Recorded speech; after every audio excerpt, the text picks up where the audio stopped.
राहुल जो कि दिल्ली की एक कपड़ा फैक्ट्री में काम किया करता है, जहां पर गारमेंट के कपड़े बनाए जाते हैं और उनको आगे भेजा जाता है। राहुल जो कि आज ड्यूटी से लौटता बड़ा ही खुश है, क्योंकि कुछ ही दिनों बाद उसकी बहन की शादी होने वाली है और उसने उतने पैसे अपनी पत्नी के अकाउंट में डाल रखे हैं। तो आज वह अपनी पत्नी के साथ मार्केट जाने वाला था शॉपिंग करने के लिए, लेकिन जैसे ही शाम को वह कंपनी से लौटकर वापस अपने उस कमरे पर जाता है जिस किराए के कमरे में वह अपनी पत्नी अर्चना के साथ रहा करता है। तो वहां पर जाने के बाद जब वह घर के अंदर घुसता है तो उसकी पत्नी बिस्तर पर बैठी हुई उसे फूट फूट कर रोती हुई मिलती है। अब जैसे ही राहुल ये सब कुछ देखता है तो पूरी तरह से हैरान हो जाता है और अपनी पत्नी से रोने का कारण पूछने लगता है। पत्नी बहुत ज़ोर ज़ोर से रो रही है और वह उसे कुछ भी नहीं बता रही है। तभी यहाँ पर जो राहुल होता है वो कहता है कि देखो, इस तरह से रोगी तो कैसे काम चलेगा, ये तो बताओ कि आखिर हुआ क्या है और तुम्हारा रोना इतनी बुरी तरह से क्यों हो रहा है। इस बात को सुनकर पत्नी थोड़ी सी शांत होती है और कहने लगती है कि पहले आप ये कहो कि आप नाराज़ तो नहीं होगे। तो यहाँ पर पति कहता है कि नहीं, बिल्कुल भी नाराज़ नहीं होऊंगा, बताओ आखिर बात क्या है। इस बात को सुनकर यहाँ पर जो पत्नी अर्चना होती है वह बताने लगती है। कहती है कि वो दरअसल जो 3 लाख रुपए आपने अपनी बहन की शादी के लिए मेरे अकाउंट में डाल रखे थे ना, वह पैसे मुझसे कहीं चले गए हैं। अब इस बात को सुनकर राहुल पूरी तरह से हैरान हो जाता है और कहने लगता है कि कहना क्या चाहती हो कि वो पैसे कहीं चले गए हैं। दरअसल यहाँ पर जो राहुल है वह दिल्ली में रहकर कमाया करता है और इसके पूरा परिवार जो है वो उत्तर प्रदेश में है। वहाँ पर जो उसकी छोटी बहन है उसकी शादी होने वाली है। क्योंकि राहुल घर का बड़ा लड़का है तो शादी की सारी जिम्मेवारियों का बोझा इसी के ऊपर है और इसी वजह से इसने 3 लाख रुपए कमा कर अपनी पत्नी के बैंक अकाउंट में रख रखे हैं। क्योंकि इसके पास एंड्रॉयड फ़ोन नहीं है और उसकी पत्नी ही उससे ज़्यादा पढ़ी लिखी है, तो वह सोचता है कि पत्नी के अकाउंट में रहेंगे तो पूरी तरह से सेफ रहेंगे, क्योंकि उसे इतनी नॉलेज नहीं है इन सब चीज़ों की जो कुछ आजकल मॉडर्न चला हुआ है। वो तो बचपन से इस काम को सीखा था जो कुछ वह कर रहा था और उसी काम को करके अपने जीवन को व्यतीत कर रहा है। अब जैसे उसे पता चलता है कि उसकी बहन की शादी के वो सारे पैसे जिसे उन्हें अपनी पत्नी के अकाउंट में डलवा रखा था वह पैसे कहीं गायब हो गए हैं, तो वह पूरी तरह से हैरान हो जाता है और उसे गुस्सा भी आने लगता है। कहता है कि कहाँ चले गए, कैसे गायब हो गए। तो यहाँ पर पत्नी कहती है कि वो दरअसल मैं ना बहन की शादी के लिए एक अच्छी सी साड़ी मुझे दिखाई दे जाती है, वो भी कम पैसों में। यहाँ पर उस साड़ी का रेट 1500 रुपये था और वैसे वो साड़ी अगर हम खरीदने के लिए मार्केट में जाएंगे तो कम से कम 15,000 रुपये की आएगी। तो उस साड़ी को देखकर मुझसे नहीं रहा गया और तुरंत के तुरंत मैंने उसे ऑर्डर कर दिया। अब ऑर्डर करने के बाद जैसे मैंने पेमेंट की थी तो मैंने तो 1500 रुपये की पेमेंट की थी, लेकिन अकाउंट से 2,75,000 रुपये गायब हो गए हैं। अब इस बात को सुनते ही राहुल जो होता है वो अपनी पत्नी को धमकाने लगता है। कहता है कि इसीलिए मैंने तुम्हारे अकाउंट में पैसे डलवाए थे ताकि तुम उन पैसों को इस तरह से बर्बाद कर सको, और ये तुमने बहुत गलत किया है। अब यहाँ पर जो पत्नी होती है वो रोने लगती है और जब पति जोर जोर से चिल्लाता है तो पड़ोस की ही रहने वाली जिसका नाम पूजा होता है वह उस फ्लैट के अंदर आ जाती है, क्योंकि वो उनकी पड़ोसन है और काफ़ी ज़्यादा इनके व्यवहार एक दूसरे से मिला जुला करते हैं। तो इसके बाद जो पूजा है वो आती है और आने के बाद जब राहुल से कहती है कि क्या हुआ, आप इतनी ज़ोर से क्यों चिल्ला रहे हो, तो उसके बाद राहुल उससे भी पूरी बात बता देता है। क्योंकि इन दोनों के घर का आना जाना था तो कोई भी कैसी भी दिक्कत नहीं थी इसको बताने में। उसके बाद यहाँ पर जो पूजा होती है वह कहने लगती है देखो, इसमें गर्म होने वाली कौन सी बात है, ये तो हो गया और किसी के साथ भी हो सकता है। अगर तुम भी इस काम को करते तो तुम्हारे साथ भी ऐसा हो सकता था। तो यहाँ पर जो राहुल होता है उसे भी रियलाइज होता है कि सही कह रही है ये, और इसमें इसकी क्या गलती है, ऐसा तो किसी के साथ भी हो सकता है और इसने जानबूझ के थोड़ी ना ऐसा किया है। अब उसके बाद वो कहता है चलो ठीक है, कोई बात नहीं, छोड़ो इन बातों को। लेकिन अब डर तो इस बात का है कि अब इतने सारे पैसे मैं इतनी जल्दी कहाँ से लाऊंगा, क्योंकि बहन की शादी को लगभग 1.5 महीना बचा हुआ है और यहाँ पर उसके जो सारे पैसे वो खत्म हो गए। अब वो चाहकर भी 3 लाख रुपए इकट्ठा नहीं कर सकता और घर वालों से उसने 3 लाख रुपए देने की हामी भर ली है। इस बात को सोचकर यहाँ पर पति पत्नी काफ़ी ज़्यादा परेशान होते हैं। लेकिन तभी जो पूजा होती है वो कहने लगती है कि अगर ऐसी बात है तो तुम लोग पुलिस में कंप्लेंट क्यों नहीं करते। तभी यहाँ पर जो राहुल होता है वो कहने लगता है कि किस बात की कंप्लेंट करें, हमारे जैसे न जाने कितने लोग कंप्लेंट करते हैं और हमारी सुनवाई करने वाला कौन है। तो यहाँ पर जो पूजा होती है वो कहने लगती है देखो, जब तुम्हारी समस्या पुलिस वालों को पता चलेगी तो उसके बाद वो लोग ज़रूर से तुम्हारी मदद करेंगे और कोई भी दिक्कत नहीं है, तुम चलो मेरे साथ और पुलिस में कंप्लेंट करते हैं। राहुल जो कि मना करने लगता है, लेकिन अर्चना भी कहती है कि कोई बात नहीं जी, जो हो गया उसे भूल जाओ, लेकिन हम एक बार पुलिस में कंप्लेंट करके देखते हैं, शायद हमारे पैसे वापस मिल जाएं और उसके बाद हमारी समस्या का समाधान हो जाए। इस बात को सुनकर यहाँ पर जो राहुल होता है वह उनके साथ चलने के लिए तैयार हो जाता है और यहाँ पर पूजा, अर्चना और राहुल तीनों के तीनों वहाँ से सीधा पासी के पुलिस स्टेशन पर चले जाते हैं। राहुल के चेहरे पर काफ़ी गहरी उदासी है, इधर उसकी पत्नी अर्चना की आंखों में आंसू है। और जब वो लोग पुलिस स्टेशन के अंदर जाते हैं तो वहाँ पर एक इंस्पेक्टर होता है जिसका नाम राकेश होता है। राकेश को वैसे लोग भूरा कहा करते थे। यहाँ पर जो राकेश इंस्पेक्टर साहब होते हैं वह जब इन लोगों को देखते हैं तो देखते ही पता चल रहा था कि ये लोग काफ़ी ज़्यादा गरीब हैं और इनके चेहरे की उदासी और आंखों के आंसू देखकर अर्चना के वह पूछने लगता है कि क्या हुआ, आप लोग इतने उदास क्यों हो। तो यहाँ पर जो राकेश होता है वो डरते डराते उन्हें पूरी कहानी बताता है। कहता है कि साहब इस तरह से मैंने अपनी पत्नी के अकाउंट में 3 लाख रुपए रख रखे थे क्योंकि मेरी छोटी बहन की शादी है और मैंने 3 लाख रुपए देने का वादा किया है, लेकिन क्या करूं, पत्नी ने एक जगह पर गलत पेमेंट कर दी और उसी पेमेंट के चक्कर में वो सारे पैसे चले गए। अब आप कैसे भी करके उन पैसों को दिलवा दो वरना मेरी बहन की शादी इस तरह से रुक जाएगी क्योंकि हमारे यहाँ पर दहेज का चलन है। अब इस बात को सुनकर यहाँ पर जो राकेश होता है वह मामले की गंभीरता को समझता है और उन्हें आश्वासन देता है। कहता है कि चिंता मत करो, हम अपनी सी पूरी कोशिश करेंगे। राहुल इस बात को कहने के बाद थोड़ी देर चुप हो जाता है, लेकिन अचानक से उसकी आंखों से आंसू टपकने लगते हैं और वह बहुत जोर से फूट फूट कर रोने लगता है। तभी यहाँ पर जो राकेश है वो उसे चुप कराता है और कहता है कि तुम चिंता क्यों कर रहे हो, मैं हूं ना, हम लोग तुम्हारी कुछ ना कुछ मदद जरूर करेंगे, भले वो पैसे आए ना आए, लेकिन अगर तुम इतने परेशान हो और तुम्हारी का हालत ऐसी है तो उसके बाद हम तुम्हारी मदद करेंगे। यहाँ पर जो राकेश होता है यानी कि इंस्पेक्टर साहब होते हैं वह अपने सभी थाने के जितने भी पुलिस वाले होते हैं उन सभी को इकट्ठा करते हैं और इकट्ठा करने के बाद उन सभी को इसकी सिचुएशन समझाई जाती है कि किस तरह से घर का बड़ा बेटा मामूली से कमरे में रहकर अपनी बहन की शादी की तैयारियों में जुटा हुआ था और उसने 3 लाख रुपए इकट्ठा किए थे, लेकिन वो पैसे किसी साइबर ठगी का शिकार होकर उनके पास से चले गए हैं और कैसे भी करके वो पैसे तो इकट्ठा करने ही होंगे। इस बात को सुनकर यहाँ पर जितने भी पुलिस वाले होते हैं वो सभी लोग भावुक हो जाते हैं और उसके बाद तय किया जाता है कि यहाँ पर इसके लिए पहले पैसे का इंतजाम किया जाए और उसके बाद इस केस पर काम करेंगे ताकि वो पैसे हमें मिल सके। तो जितने भी पुलिस वाले होते हैं सभी अपने पास से 10,000, 20,000, 5,000 या 1,000 जितने भी जिस पर बनते हैं उतने पैसे इकट्ठा करते हैं और ये पैसे तकरीबन 2.5 लाख रुपए हो गए थे। साथ में जब ये 2.5 लाख हो जाते हैं तो जो पूजा होती है वह भी अपने पास से 25,000 रुपए निकालती है और उन्हें राहुल के हाथ पर रख देती है। अब यहाँ पर पूरे 2,75,000 रुपए हो गए थे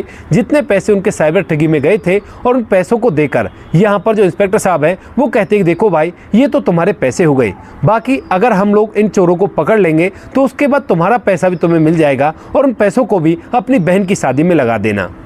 यहाँ पर जो राहुल अब तक काफ़ी ज़्यादा उदास था उसके चेहरे पर मुस्कान आ जाती है और वह एकदम से हाथ जोड़कर राकेश के पैर छूने लगता है। कहता है कि साहब मुझे माफ़ कर दो, मुझसे बहुत बड़ी गलती हो गई, मैं तो पुलिस वालों के बारे में न जाने क्या क्या सोचा करता था, मुझे नहीं पता था कि पुलिस वालों के अंदर भी इंसानियत वास किया करती है।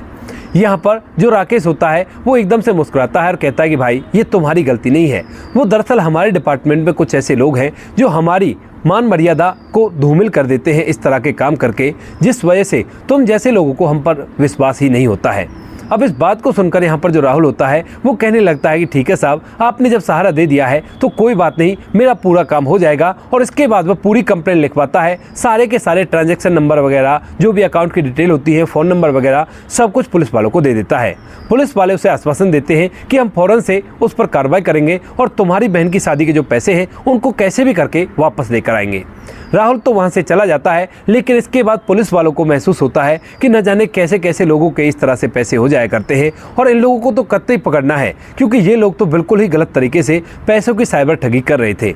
इसके बाद यहाँ पर जो पुलिस वाले होते हैं उस ट्रांजैक्शन की पूरी डिटेल लेकर अपनी टेक्नीशियन टीम को देते हैं और 2 दिन के बाद उन्हें उनकी लोकेशन मिल जाती है। ये जो लोकेशन होती है ये मुंबई के डोंगरी में थी और डोंगरी के अंदर जहाँ पर ये लोकेशन दिखा रहा था वहाँ पर काफ़ी ज़्यादा रश होता है, यानी कि भीड़ भाड़ होती है और लोगों का पता ही नहीं होता कि कौन किस फ्लैट में रहा करता है और कहाँ से लोकेशन आ रही है। अब वहाँ पर इन लोकेशनों को ढूंढना काफ़ी ज़्यादा जोखिम भरा काम था क्योंकि इसमें 2 से 3 लोकेशन उनके पास मिली थी और लोकेशनों को ढूंढने के लिए उन्हें डोंगरी का चप्पा चप्पा छान मारना था। लेकिन यहाँ पर पुलिस वाले राहुल की दर्द भरी कहानी सुन चुके थे और उन्हें पता था कि ये साइबर ठग न जाने कैसी इतनी छोटी मोटी कहानियों को अंजाम दिया करते होंगे और इसी वजह से यहाँ पर जो पुलिस वाले होते हैं वह वहाँ से सीधा मुंबई पहुँच जाते हैं और मुंबई में जाकर वहाँ पर सर्च करने लगते हैं। पूरी अथॉरिटी वगैरह से उन्होंने परमिशन ले ली थी और चुपके से वो इस बात की सर्च करते हैं। उन्हें पता था कि अगर वो पुलिस की ड्रेस में जाकर वहाँ पर सर्च करेंगे तो उनके हाथ कुछ भी नहीं लगना, जो कुछ भी उन्होंने एजेंडा बना रखा होगा वो सारा के सारा एकदम से बंद कर देंगे और वहाँ से रातों रात गायब हो जाएंगे। तो इसी वजह से वो लोग साधारण कपड़ों में जाते हैं। कोई फूड डिलीवरी वाला बनता है, तो कोई दूध वाला बनता है, तो कोई पेपर वाला बनता है। वहाँ पर जाकर लगातार 7 दिन तक सर्च चलती है और सर्च चलने के बाद पुलिस वालों को 3 ऐसे ठिकाने मिलते हैं जिन पर उनको शक होता है कि यहाँ से साइबर ठगी का पूरा का पूरा गिरोह है वो काम किया करता है। सभी बातों को प्रमाण मिलने के बाद यहाँ पर जो पुलिस वाले होते हैं मुंबई पुलिस की पूरी सपोर्ट लेते हैं और उसके बाद सभी लोग एक साथ जाकर उन सभी ठिकानों पर एक साथ में छापेमारी करते हैं।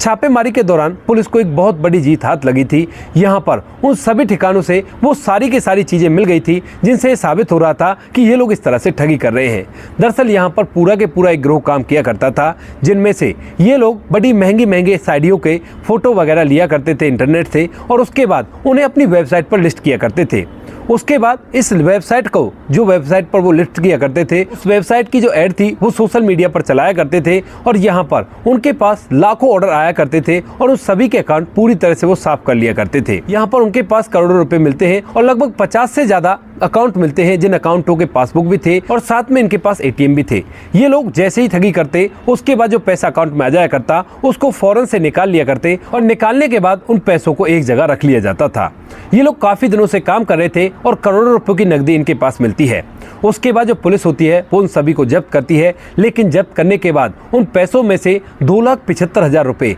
जो कि राहुल और उसकी पत्नी अर्चना के थे उनको अलग से निकाल लेती है। पुलिस वाले वहां से इस केस पर बहुत बड़ी जीत हासिल करके वापस लौटते हैं और वापस लौटने के बाद जब अपने थाने में आते हैं तो यहाँ पर इस बात की पहले छोटी सी सेलिब्रेशन करते हैं और सेलिब्रेशन करने के बाद ये लोग तय करते हैं कि अब राहुल के घर जाएंगे और उसे इन पैसों को भी दे देंगे। पुलिस वालों ने बिना किसी कागजी कार्रवाई के पहले ही उसे पैसे दे दिए थे, लेकिन अब जब उसके पैसे मिल गए हैं तो ये उसे ये पैसे भी देने चाहते हैं और यहाँ पर उसकी बहन की शादी में अपना एक छोटा सा सहयोग भी देना चाहते हैं। इसी वजह से पुलिस का पूरा स्टाफ एक गाड़ी में बैठता है और गाड़ी में बैठने के बाद राहुल के उस किराए के कमरे पर चला जाता है जहाँ पर वो रहा करता है। हालांकि राहुल की बहन की शादी के लिए पैसों का इंतजाम हो गया था तो वो अपनी साधारण दिनचर्या में जीवन जी रहा था और उसे तो ये महसूस भी नहीं था कि पुलिस वाले उन पैसों को ढूंढ कर ले आएंगे। वो तो सोच रहा था कि चलो मेरी मदद हो गई, अब इसके बाद बहन की शादी हो जाएगी और उसके बाद देखा जाएगा जो होगा। लेकिन जब पुलिस वाले उन पैसों को लेकर उसके पास पहुंचते हैं तो राहुल को अपनी आंखों पर विश्वास नहीं होता और वह तो बस ऐसे ही देखता रह जाता है।